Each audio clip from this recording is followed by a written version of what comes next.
کھانے تھے میرے نبی نے، لیکن اپنی 14 صدی بعد آنے والی امت سامنے تھی کہ انہوں نے کیا کچھ کرنا ہے.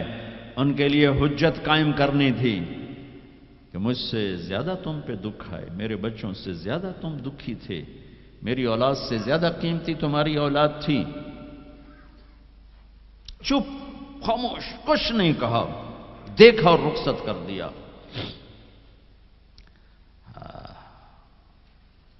یا رسول اللہ، اللہ نے کہا ہے آنا چاہیں تو لے آنا، رہنا چاہیں تو واپس آ جانا. تو آپ نے فرمایا میں کہوں تو میری جان نکالو گے؟ کہا جی. تو آپ نے جبریل کو دیکھا، جاؤں یا رہ جاؤں؟ تو جبریل نے کہا یا رسول اللہ، اللہ آپ کی ملاقات کے شوق میں. واہ یا رسول اللہ، واہ یا حبیب اللہ، واہ یا نبی اللہ. میرے نبی نے یہاں ایک سوال اٹھایا کہ جبریل واپس جاؤ، اللہ تعالیٰ سے پوچھ کے آؤ میرے بعد میری امت کے ساتھ کیا کر. واہ میرے نبی، واہ میرے نبی، واہ میرے نبی. آپ نے اولاد کے بارے میں کچھ نہ پوچھا، ہمارے بارے میں پوچھا.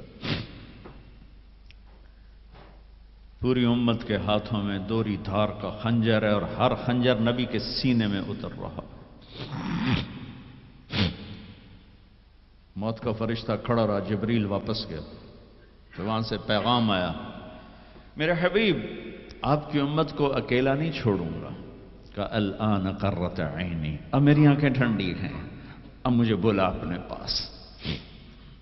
اس کہنے کا مطلب کیا تھا کہ جیسے پہلی امتوں کو بندر خنزیر بنا دیا، ایسا نہیں ہوگا، ایسا نہیں ہوگا. دعا دو اس کملی والے کو جو یہ کام کروا گیا، ورنہ میرے رب کی قسم ہم وہ کچھ کر چکے ہیں جو پہلی امتوں نے اس کا 1000واں حصہ نہیں کیا. موسیٰ علیہ السلام کی قوم نے مچھلی کھائی تھی، اللہ نے کہا ہفتے کو نہ کھاؤ، باقی دن کھاؤ. انہوں نے کھا لی. مچھلی کسی کی ذاتی ملک، ذاتی پراپرٹی نہیں تھی کہ کسی وہ حوض تالاب کی، دریا کی مچھلی تھی، حلال، کہ ہفتے کو نہیں کھانے. انہوں نے کھائی، اللہ نے بندر بنا دیا. ماں باپ کی نافرمانی مچھلی کھانے سے بڑا گناہ ہے. جاؤ دنیا میں پھرو، ماؤں کا حال پوچھو کہ اولاد کے ہاتھوں کس طرح تنگ ہیں. تو میں یہاں تو جو گزرا میں نے پاکستان کی سنا رہا ہوں. ایک بیٹی ماں کو کہہ رہی تھی بھوک نہیں، اور ماں کے آنسو ایسے گر رہے تھے. بیٹی ماں سے کہہ رہی تھی بھوک نہیں، اور ایسے اس کے آنسو گر رہے تھے. میرے نبی سے پوچھا گیا یا رسول اللہ قیامت کب آئے گی؟ آپ نے کہا اللہ کو پتہ. کا کوئی نشانی بتا دیں؟ کہ جب ماؤں کو ذلیل کیا جائے گا آ جائے گی. میرے نبی نے کہا کاش میری ماں زندہ ہوتی تو تم دیکھتے میں اس کی کیسی خدمت کرتا. چونکہ ماں کو دیکھا ہے، ابا کو دیکھا نہیں. اور 6 سال کا زمانہ گزرا ہے. 6 دن کے بعد آنسو ختم ہو جاتے ہیں، چاہے ماں مرے چاہے باپ مرے. ہفتے بعد کبھی کبھی رونا آتا ہے، 2 ہفتے بعد رونا بھی چاہو تو رونا ختم ہو جاتا ہے. 6 برس کی عمر میں ابوا کے جنگل کالے پہاڑوں میں میرے نبی کی ماں کو اللہ نے اٹھایا، اور 57 سال کے بعد میرے نبی حج کے لیے نکلے مدینہ سے. 12,000 کا قافلہ چلتے چلتے چلتے ابوا میں کچھ 70,000 ہو چکا ہے. اور آپ اپنی اونٹنی پہ سفر پر ہیں، راستے پر ہیں. آگے ابوا کا چھوٹا سا گاؤں ہے جہاں سارے قافلے نے ٹھہرنا ہے. آپ نے اپنی اونٹنی کو یوں موڑ دیا پہاڑوں میں. قریب کے لوگوں کو پتہ ہے کہاں جا رہے ہیں، باقی تو سب نیا مجمع ہے. وہ کہہ رہے ہیں کہاں جا رہے ہیں، کہاں جا رہے ہیں. آپ اپنی اونٹنی کو اندر چلتے چلتے چلتے چلتے چلتے چلتے ایک جگہ اونٹنی کو بٹھایا. ایک پہاڑ ہے 70-80 فٹ اونچا، اس پہاڑ پر چڑھے. وہاں ایسے ہی چوکور سا میدان ہے، باقی سارے پہاڑ یوں ہیں.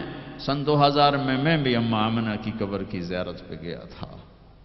جو میں وہاں، میں تمہیں کیا بتا، میں یہ واقعہ ہزاروں دفعہ سنا چکا ہوں. ہر دفعہ ہی ایسے رونے بیٹھ جاتا ہوں کہ پھر میں وہاں نہیں کھڑا ہوتا. پھر میں وہاں ابوا پہنچ جاتا ہوں، اب میں دیکھتا ہوں 6 سال کی عمر میں میرے نبی کو اللہ نے یہاں اتنا بڑا امتحان دیا کہ جنگل میں ماں کو موت دے دی۔ 25 سال کی عمر میں ماں مر گئی، اچانک مر گئی، کوئی بیماری نہیں، کچھ نہیں، جس کو آج ہم ہارٹ اٹیک کہتے ہیں، ہارٹ فیلئر کہتے ہیں۔ اتنا آخری جملہ کہا، کل حی میت و کل جدید بال وقد ولدت طہرا۔ بولا نہیں جا رہا تھا تو بجھتے بجھتے بھڑکتی شمع نے کہا، بیٹا ہر زندہ نے مرنا ہے، ہر جوانی نے ڈھلنا ہے، لگتا ہے تیری ماں کا آخر آ چکا ہے، لیکن میں نے ایک بچہ جنا ہے جو سارے عالم کو پاک کر دے گا۔ اور شمع خاموش ہوگی۔ کس طرح انہیں دفن کیا، میں وہاں کھڑا یہی سوچتا رہا کہ یہاں قبر بنائی کیسے ہوگی؟ تو پتھر ہیں، کوئی لوگ گزرے ہوں گے یا پتھر جوڑ کے۔ جب ام ایمن نوکرانی ساتھ ہیں، وہ ان کو لے کر نیچے اتری، اونٹنی کے قریب پہنچی تو آپ نے ہاتھ چھڑایا اور پھر بھاگے، پہاڑی پہ چڑھ گئے۔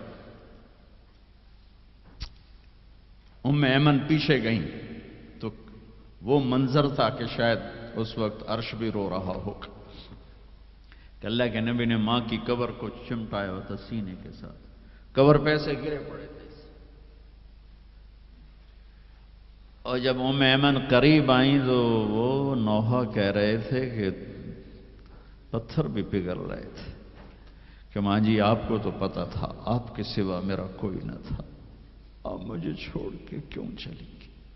آپ مجھے چھوڑ کے کہاں چلی گئی؟ ام ایمن نے اٹھانا چاہا، انکار کر دے گا، میں نہیں جاتا، میں نہیں ماں کو چھوڑ کے جاتا ہوں۔ کھینچ کے لے گئیں، گھسٹتا ہوا بچہ پہاڑ سے اتارا۔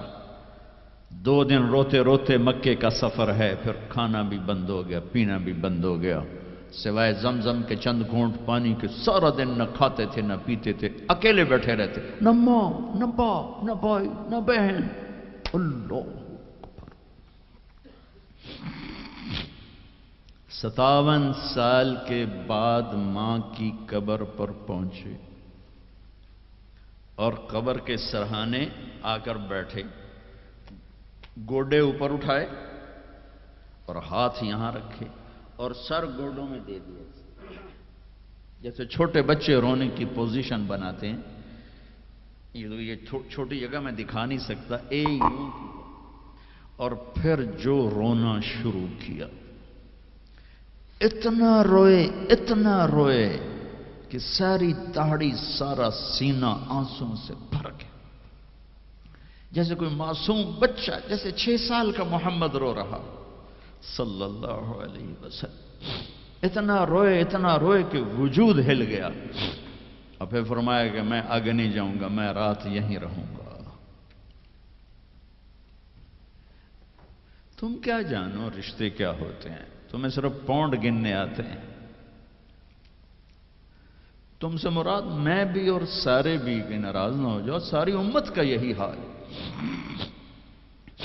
رات وہاں گزاری، ہائے کیا کہہ رہے ہیں، کاش میری ماں کبھی ہوتی، میں ایسی خدمت کرتا کہ بریڈ فورڈ والے بھی یاد کرتے ہیں، میں ایسی خدمت کرتا کہ میں عشاء کی نماز کے مصلی پر کھڑا ہوتا اور سورۃ فاتحہ پڑھ رہا ہوتا، اور پھر ادھر سے میری ماں کہتی محمد، تو میں نماز توڑ کے کہتا لبیک اماں جی، ماں جی حاضر ہوں، ماں جی حاضر ہوں۔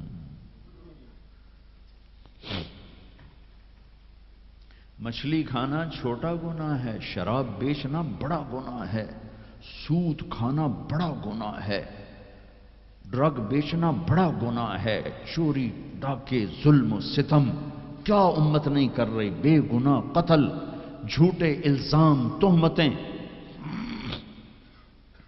کیا حشر کر دیا جنید جمشید کا۔ یہ اسلام ہے۔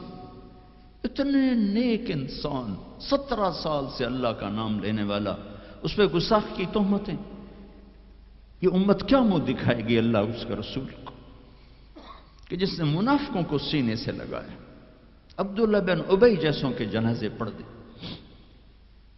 کہاں چلے گا، کہاں ڈوب کے، اتنا زوال، اتنی اندھیری رات ہے کہ امید ہی ختم ہو گئی کہ پتہ نہیں دن بھی چڑھے گا کہ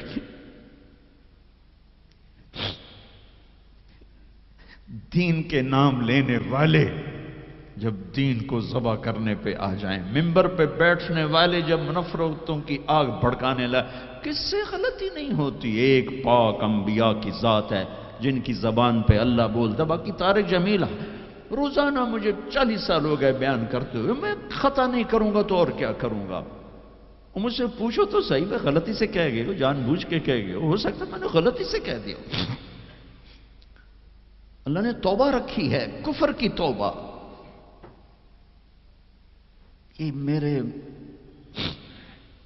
میں درد سے بول رہا ہوں، زوال ہے، زوال، خوفناک زوال ہے۔ جب ممبر پہ بیٹھنے والے دین سے اتنے دور چلے گئے، عوام کا کیا؟ طلحہ نے نبوت کا دعویٰ کیا اور لڑائی کی صحابہ سے، عکاشہ بن محسن جیسے بدری صحابی کو شہید کیا، اتنے بڑے مقام کے صحابی کو شہید کیا، اور حضرت عمر کے زمانے میں توبہ کرنے آیا، آپ نے گلے لگا لیا، کہا توبہ تو سب کفر کے نبوت کے دعوے۔ میرا اللہ کہتا ہے میں تو ہر بیان میں کہہ رہا ہوں کہ دھرتی گناہوں سے بھر کے ایک دفعہ کہو یا اللہ میری توبہ، تو اللہ کہتا ہے جاؤ سب معاف کیا۔ یہ میں زوال بتاؤ، آج امت کتنی پستی میں چلی گئی ہے، کس قدر فرقہ واریت نے ایک اژدہا کی شکل اختیار کر لی ہے کہ ایک دوسرے کو سلام کرنے سے کہ کافر کافر کافر، کتے خنزیر۔ میرا نبی ایسے بولتا تھا۔ میں انسان ہوں، بول رہا ہوں، بولتے بولتے کوئی غلط جملہ بول سکتا ہوں۔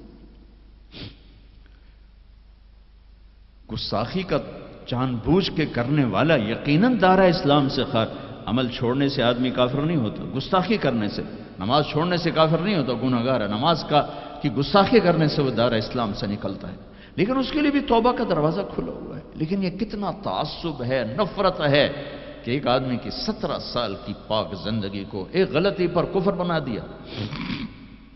یہ گراوٹ ہے، زوال ہے۔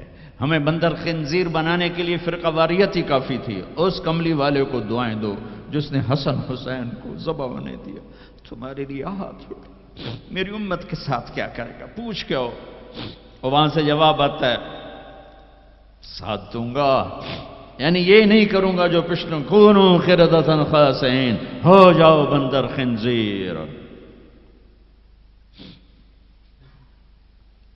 یہ نہیں کروں گا، ہو جاتا یہ جو کفر از کعبہ برخیزد کجا ماند مسلمانی۔ بھائیو، میرے نبی نے بڑے دکھ دیکھے ہیں اس امت کے لیے، اسے مت توڑو، مسلمان بن کے رہو، فرقوں میں مت بٹو۔ اس امت میں صحابہ کے دور سے اختلاف ہے، میرے نبی نے دعا مانگی تھی اللہ میں اختلاف نہ ہو، اللہ نے کہا میرے محبوب اختلاف ہوگا۔ اس کا مطلب ہے اس کے باوجود ہمیں محبت کا حکم ہے۔ میرے نبی نے فرمایا اسلام کا سب سے عظیم عمل کیا ہے؟ صحابہ نے کہا نماز، آپ نے کہا نہیں۔ انہوں نے کہا جی جہاد، آپ نے کہا نہیں۔ روزہ نہیں، حج نہیں، صدقہ نہیں۔ اچھا تو کیا ہے؟ آپ نے کہا محبت۔ اسلام کا سب سے عظیم عمل محبت ہے۔ جو امت کو توڑنے والی بات کرتا ہے وہ میرے نبی کے سینے میں سب سے گہرا خنجر اتارتا ہے۔ جو امت کو فرقوں میں بانٹتا ہے، تمہارے اندر یہاں یہ جراثیم ہیں چونکہ تم وہیں سے آئے ہو، میں تمہارے سامنے ہاتھ جوڑتا ہوں، اللہ رسول کا واسطہ دیتا ہوں، مسلمان بن کے رہو۔ یہ تو جاؤ پاکستان میں دیکھو کتنے سہاگ اجڑ گئے، کتنی مائیں نوحے ان کے سنے نہیں جاتے، یتیم بچوں کے سر پہ ہاتھ رکھنے والا کوئی نہیں ہے۔ اس فرقہ وریت کی آگ میں جل گئے۔ میں آج کو نہیں روتا ہوں، میں بغداد کو روتا ہوں کہ کہ بغداد میں یہی کچھ ہو رہا تھا، علماء آپس میں دست و گریباں، عوام دست و گریباں، سمجھانے والے روئے بس کرو کوئی اور بڑی آفت نہ آ جائے، نہیں سمجھے تو اللہ نے مٹا دیا۔